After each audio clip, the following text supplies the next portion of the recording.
anciennes amis, donc dans cette partie 6, je vais vous parler des, euh, des éventualités que j'ai envisagées pour remédier à la calvitie. Bien évidemment, je pense, ça passe par la tête de tout le monde, de se mettre une perruque ou un postiche, enfin quelque chose qui coûte pas trop cher, qui coûte pas trop cher. Alors après, quand tu te renseignes, des bonnes perruques, ça vaut dans les 1000 euros, je crois, faut les renouveler souvent. Bon après, il doit y avoir des méthodes, alors ça, je suis jamais passé à l'acte, et je me remercie, mais je pense que c'est de la chance, hein. J'ai déjà pris rendez-vous, mais j'y suis pas allé, hein. J'y suis pas allé, mais bon, j'ai vraiment envisagé la possibilité de me faire mettre une perruque par dermofusion. Dermofusion.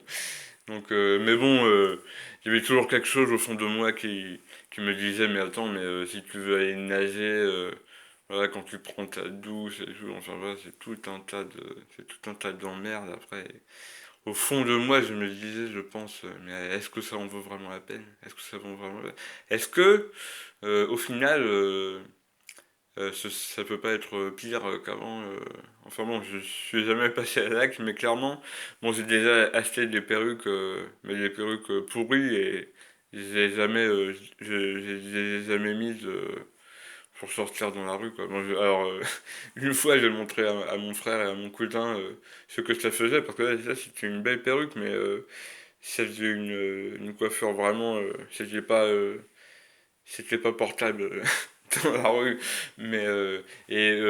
Une fois, j'ai été acheter des cigarettes avec une perruque avec des cheveux bouclés et avec un bonnet parce que j'avais quand même pas le cran d'y aller, d'y aller juste avec la perruque. Franchement, je voyais.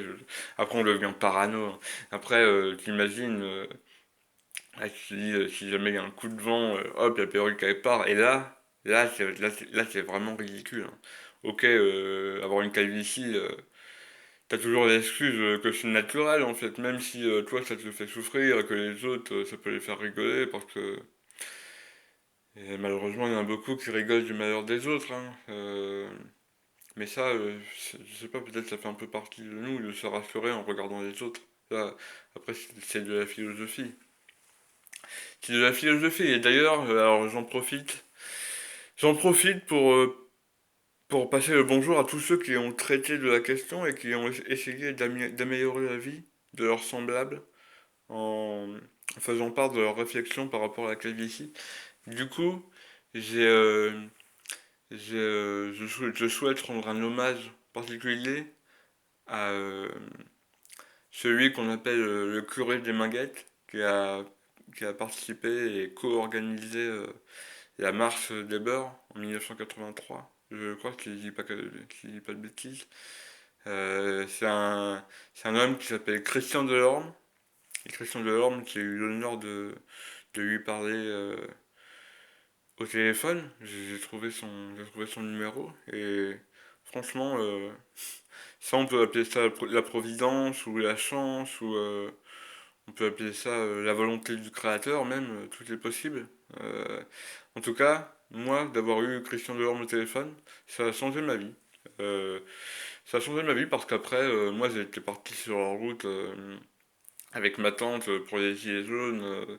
Du coup, j'ai passé une nuit où j'ai failli mourir. Du coup, après, j'ai trouvé son numéro, je l'ai appelé et il m'a dit qu'il y avait une marche qui était déjà partie de Marseille et qui allait jusqu'à Paris. Et du coup, le lendemain, j'ai pris le train pour rejoindre la marche. Et après, après voilà, ça a changé mon parcours de vie, hein, sans aucun doute. Christian Delorme, pour se recentrer sur le sujet, il a écrit un bouquin intitulé Dieu aime-t-il les pauvres? Euh, Dieu aime-t-il les chauves? Pardon, les chauves. Ouais, voilà. Bon, moi, je vais vous dire la vérité, je l'ai pas eu, mais rien que de le savoir, rien que de savoir que il a pris de son temps euh, pour écrire un livre, euh, Voilà, sans doute, voilà, ça, c'est un livre, voilà, je vous dis la vérité, hein, je vais pas vous raconter l'histoire, la vérité avant tout. Je l'ai pas lu, mais je compte le lire un jour, je pense. Je compte le lire un jour. Moi, je vous retrouve à tout de suite pour la suite.